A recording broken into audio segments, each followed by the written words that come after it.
तुमने लोगों से ये कहते सुना होगा कि मैं घर में रहता हूँ, मैं बंगले में रहता हूँ, मैं हवेली में रहता हूँ। क्या कभी सोचा है घर, बंगला, हवेली, कोठा इन सब का मीन क्या होता है? तो आज मैं यही बताने वाला हूँ कि घर, बंगला, इमारत, कोठा इन सब का मतलब मीन क्या होता है, आखिर क्या क्या परिभाषा इनकी होती है। देखिए पहले बात करते हैं घर की। देखिए लोग क्या बोलते हैं कि मैं इस जगह अपना घर बनवा रहा हूँ, लेकिन वो गलत बोलते हैं क्योंकि घर कोई भी नहीं बनवा सकता।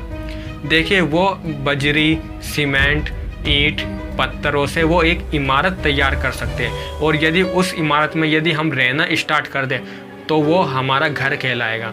और यदि उसी इमारत में यदि हम काम करना स्टार्ट कर दें तो वही इमारत हमारा कार्यालय कहलाएगी।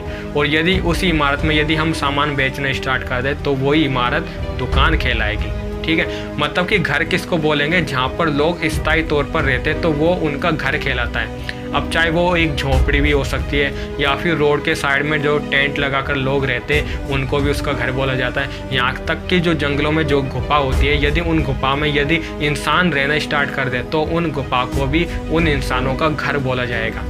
ठीक है, मतलब कि जहाँ पर भी लोग स्थायी तौर पर रहते हैं, चाहे कहीं पर भी रहे, ठीक है, तो वो उनका घर बोला जाएगा।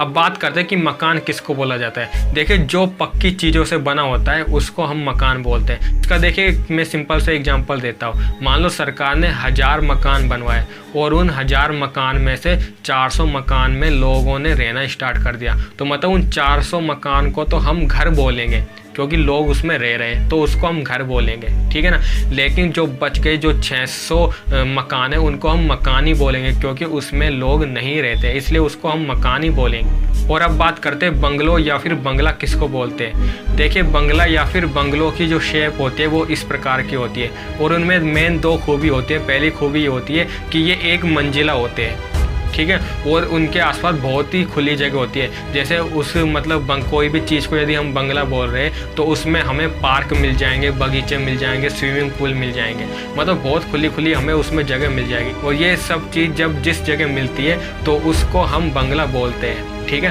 हालांकि वो बंगला तो होता 1 मंजिल का है लेकिन उसमें जगह छोटी होती है, लेकिन उसमें जो खुली जगह होती है वो बहुत ज़्यादा होती है, तो इस वजह से उसको हम बंगला बोलते हैं। अब बात करते हैं कि कोठा या फिर कोठी किसको बोलते हैं।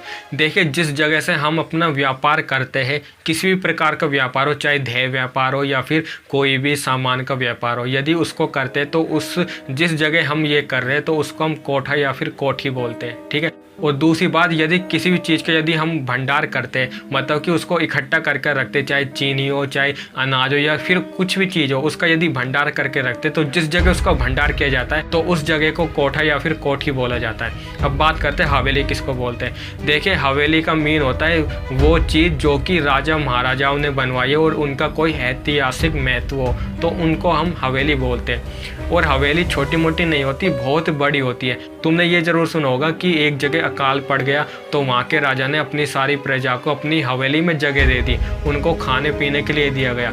मतलब कि हवेली इतनी बड़ी होती है कि वो पूरी की पूरी प्रजा को अपने अंदर समा सकती है और इतनी उसमें भंडार होता है खाने पीने का कि वो पूरे लोगों की मतलब भूख प्यास को मिटा सकती है, तो उस चीज़ को हम हवेली बोलते हैं। तो समझ में आ गया होगा कि घर, बंगला, हवेली, कोठा या फिर कोठी में मेन अंतर क्या होता है। सो मिलते हैं नेक्स्ट वीडियो में कुछ इसी प्रकार की वीडियो के साथ। टिल देन गुड बाय, जय हिंद।